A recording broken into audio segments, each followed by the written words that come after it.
Hey everyone, welcome back to the channel. Thank you for being here. My name is Andrew, coming to you from the beautiful Carolinas. Today's topic is going to be what the narcissist can't give you.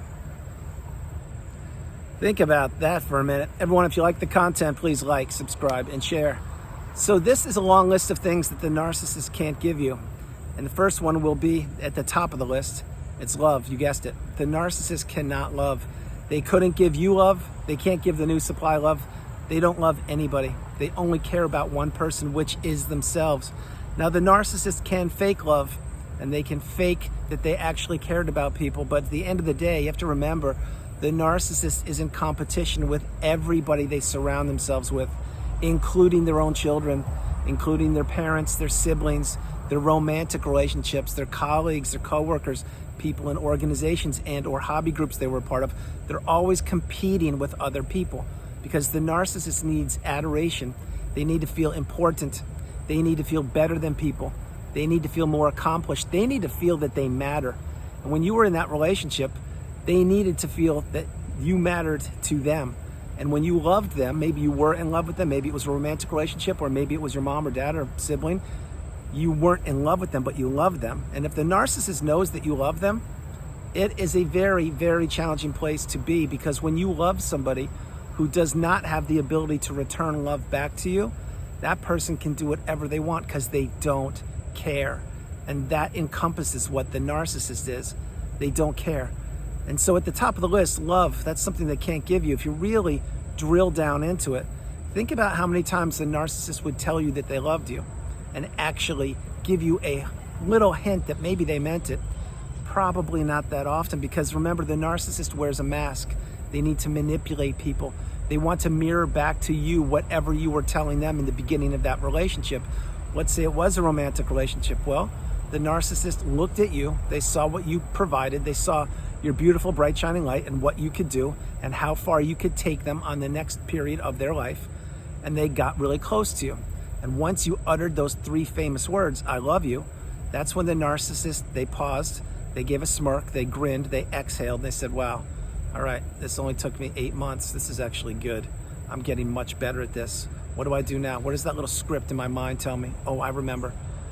I need to return those three words back to this person, back to this opportunity, back to this soon-to-be walking apology, back to this person I'm gonna pepper with abuse from the minute I say these words right now.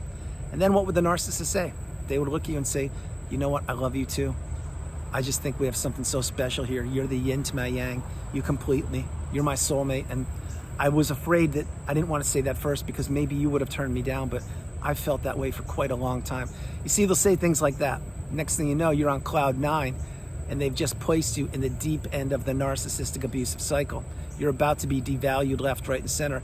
You'll probably get a little more of the mini love bomb / euphoric stage, but the narcissist at that point, when they told you they loved you, they were just waiting for a few things to happen. For you to put a roof over their head, you to marry them, you to create plans about the future, you to give them money, loan them money, pay their way through school, get them out of debt.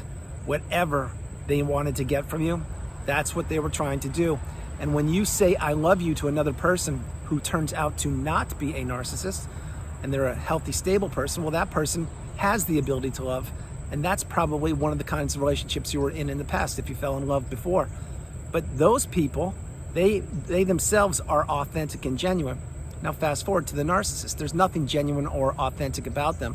So when they say I love you back, what they're saying is, I'm going to abuse you every single day. I will gaslight you. I will stonewall you. I will give you the silent treatment. I will use the smear campaign. I will triangulate you. I will do anything I possibly can to make you pay the price for you being you.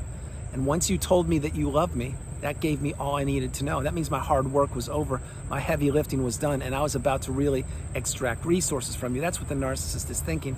So remember, the narcissist cannot give love because they don't have it. Another one is empathy. Some of the most unempathetic people on the planet are the narcissists. Why? Because number one, many of these creatures believe that empathy doesn't exist. And for those of you who are of that camp, you really need to slow down and quit drinking the Kool-Aid and understand, if narcissism exists, then we have everybody else in the middle. Empathy exists. Get the message, people.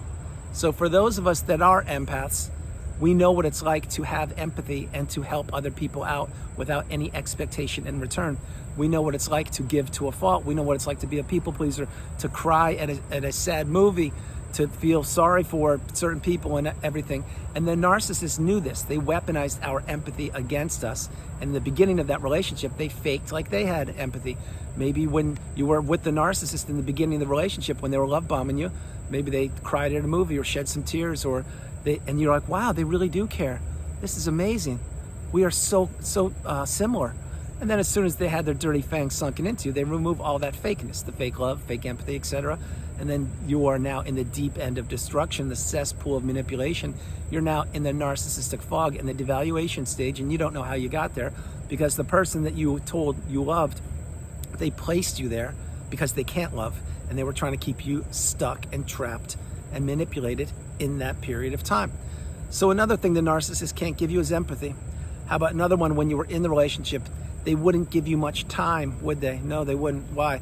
Because once the narcissist knows they have you, again, and I've mentioned that a few times in the video and many times on the channel, because once the narcissist knows they have you, they don't have to put much work into anything other than to keep you stuck. So that's why the narcissist usually, after the love bomb stage, they will make plans with you and break them. Or they will say, yeah, I'll be there at 2 o'clock and it's 6:30 and they're nowhere to be found. Or you made dinner for them at 7:30 and they don't get home till 10.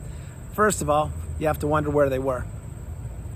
Second of all, you never know where the narcissist is when you are not with them. And even when you are with them, you don't know where they are, because you could be standing right next to them or sitting right next to them, and they're still going to be checked out because most likely they were on one of their 3 smartphones, their tablet, or their laptop.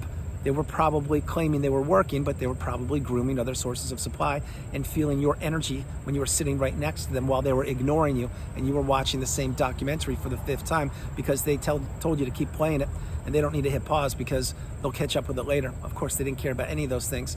But this is what the narcissist does. They don't want to give you time. And when you're in that relationship and they know they have you trapped, they are on to the new supplies, looking or grooming people. And I'm not saying exclusive to romantic relationships. I'm talking about friendships and colleagues and hobby groups and everything, communities. Because the narcissist, again, they need to be needed. They need to feel important. They need to feel that they're doing more than you in any 24-hour period. So again, it's a Saturday afternoon. And you, when you were in the relationship, what would you be doing? Well, let's say you slept until 9 because you worked 60 hours Monday through Friday and you wanted to get a little extra rest. Okay, well, it's now 9 o'clock. What would the narcissist be doing? Many times they'd be downstairs slamming cupboards or banging cupboards or slamming doors, etc. And then you would be like, whoa, what's going on here? And you'd stumble downstairs and you'd say, hey, what's with all the noise? I was trying to get some sleep. And they're like, what's with you? All you do is sleep. You don't contribute anything to this household. I've been cooking and cleaning. I walked the dog. I vacuumed. I did everything. I was up since 5:30. What have you been doing? And then you'd be scratching your head saying, what? Yeah, okay, you're up since 5:30, but what's that have to do with me? I was working the whole week. I was providing money to get us to pay the bills, etc. I don't know what you were doing, but you weren't contributing the way I was. And then they'll say, oh, there it is. It's always competition with you, isn't it? What's your problem? You have so many issues, and I only have concerns with you. You're the only person that I have a problem with. And then here we go. Your Saturday morning has now started off by being blown up because the narcissist was trying to disrupt your energy. And then what would they do? Well, now it's 9:15 after you just experienced a 15-minute rage fit and try to explain yourself because you're groggy and you're not really of sound mind because you were trying to get some sleep. And then the narcissist would probably say, well, you know what? I'm going to my mom's. I'm going to think about this. I don't like the way things are going. Or I'll go to my sister's, or I'll go to my brother's, whatever, and they'll disappear. Now what happens there? Front door gets slammed, narcissist car starts, they go, they disappear, and now you're calling them or texting them. What's going on? All I was doing is asking you certain questions, but what were they really doing? They were creating an intentional argument, disrupting your Saturday, devaluing you, invalidating you, and now you act like you need to do things because you're in competition with them on that Saturday. They cooked, cleaned, walked the dog and everything. Now you have to get up and do something because when they get home, they're going to ask you what you did do or what you didn't do, etc. Now, where the narcissist really went, did they go to their mom's house or their sisters or brothers? Probably not. Get the point? Yes, you're starting to understand how these things work. Another thing the narcissist can't give is the truth about the relationships that they had in the past. Many times the narcissist has been married multiple times, and that doesn't mean that someone is a narcissist. I'm just saying that many times they have been. And all the romantic relationships or friendships or their sibling relationships or parental relationships, they will not tell you the truth about those. You see, the narcissist many times does not want to talk to people and or their own siblings or children or romantic interests wise up eventually, and they block the narcissist. Another thing, side note, pro tip, if you believe that the narcissist has never been blocked before and you're on the fence about blocking them, you really need to think again. The narcissist has been blocked so many times, but they will act like no one ever blocks them, and they'll act like they block everybody. The truth is, the toxicity, it gets blocked. That's why you must go no contact, block the narcissist, etc., and remove all the flying monkeys. But that the narcissist not telling the truth about the past relationships, they will never tell you the truth. They will paint the narrative of any past relationships the way they want to, specifically if the person that they're talking about isn't living, because then they can say whatever they want to. Or if that person is halfway around the world, again, they can say whatever they want to because that person is not there to defend themselves or to say things. So then you will never get the truth about what the past relationships of the narcissist. Same thing with their education. Did they go to the best school? Did they get straight A's? Did they study? Did they have someone to take the tests for them? One will never know. Same thing with they're traveling all over the world, or where they've lived and the classes they've taken and all the hobbies and everything.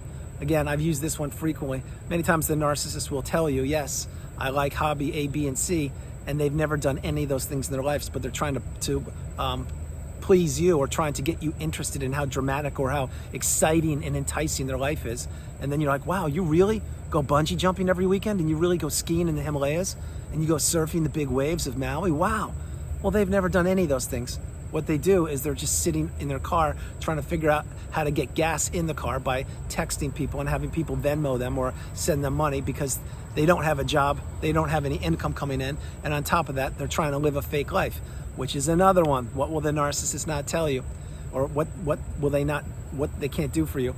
They can't tell you that they are the narcissist. Remember, the narcissist wears a mask. They will be a shapeshifter any which way the wind blows.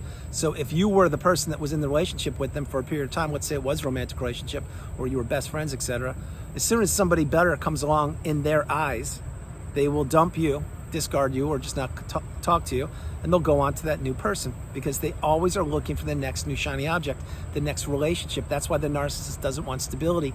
That's why they don't want normality or normalness. That's why they can't sit still. So other things the narcissist can't do, they can't tell you the truth about who they are. Another thing, let's say the relationship ended. Remember that after the relationship ends, you have healing to do. You have to slow your life down and process things. You have to journal, meditate, see a therapist. You have to watch videos. You have to read. You have to do so many things. What does the narcissist do? They just slither away onto the new supply. So the narcissist, they can't give you closure. It's a huge one. And when I say closure, think about past relationships you had with, let's say it was a romantic relationship or a friendship or a professor or somebody. What you probably did is grabbed a cup of coffee and talked with them and said, hey, that relationship was amazing. It's served its time, and now it's time for me to go, and I'm going on to other things. Or maybe they ended it, but you discussed things, you hugged it out, and you wished each other well, and you kept in contact in the future if you wanted to.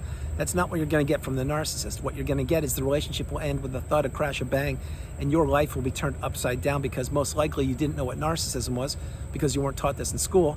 And now after the relationship has ended and you realize that the smear campaign was well underway from the minute you met them until right now, and it will still be going on, that's when you realize that your support system has imploded and people won't be there for you. People that claimed they did care about you or loved you or will always be there for you, they disappear. They disappear quickly. And so when that happens, then you have to really understand that closure is something you're gonna have to give yourself. The narcissist cannot give you closure. And if you flip it, the narcissist actually doesn't want you to get closure, and they don't want you to give yourself closure. What do you think a Hoover is? Remember, a Hoover is when the narcissist is testing the temperature of you to see if you will go back to the relationship again, or to see if you've healed, or to see if there's more that they can take from you. And the narcissist knows what they are doing. For those of you who think the narcissist doesn't know what they're doing, you need to think again. They put their clothes on the exact same way as we do. They put this gasoline in their cars the same way we do. They have smartphones the way we do. The thing is, they weaponize their smartphones. They don't use them for the betterment of humankind. They use them to manipulate people. But closure is a huge one. And you probably by now have figured out that you're gonna have to really do a lot of processing, journaling, meditating, slowing your life down, and coming to grips that that narcissistic relationship, it almost took you down for the count, but it didn't, because here you are, and you're in the community, and you're getting your cup full, and you're understanding that you are the priority. You come first, second, and third. And there will be no longer room in your life with the toxic narcissistic relationship from that narcissist or any narcissist. because the narcissist can't give what they don't have. And what they don't have is love, empathy, kindness, humility, compassion, growth, abundance. They don't have stability. What the narcissist has is misdirection, is look over here to the left while I take everything I can from you on the right. While we make plans to do A, B, and C, I will keep you thinking that that's what we're going to do, but that's when I'm going to crumble you up like a sheet of paper and discard you, etc. You see, you never know what you're going to get from the narcissist other than toxicity. That's why the path is to remove yourself from these people as soon as you possibly can, if not now, when. So everyone, that's the video. I hope you liked it. I loved doing it from the beautiful Carolinas. This is Andrew. Namaste. Have a great afternoon, evening, or morning, no matter where you are on the planet. You are not alone. Remember that. You are not alone. I love you all. God bless you. And I have sunblock in my eyes. I will talk to you tomorrow. Before I close the video, I just want to let you know you can't give what you don't have. You have an awful lot. You have compassion, courage, resilience, dedication, devotion, commitment, education. And now you've been in the cycle, and now my hope is you're out of it. So you're understanding and you're evolving, you're elevating. You are ascending into the third version of you. You're changed forever for the better, for the betterment. The narcissist can't change. They can't improve. The only thing they can do is change the mask they wear to get another unsuspecting person or recycled person to fall back into the relationship with them. That is why you must go no contact. That is why you must heal, and you must journal, meditate, and slow your life down and close the door on these people. Do not be giving them any more chances. They will only get worse over time. They will only deteriorate, and they will only think that whatever you have should be theirs. So remember, I love you all. God bless you. And the sunblock, I have to get out of my eyes. I will talk to you tomorrow. Enjoy yourselves. Bye, everybody.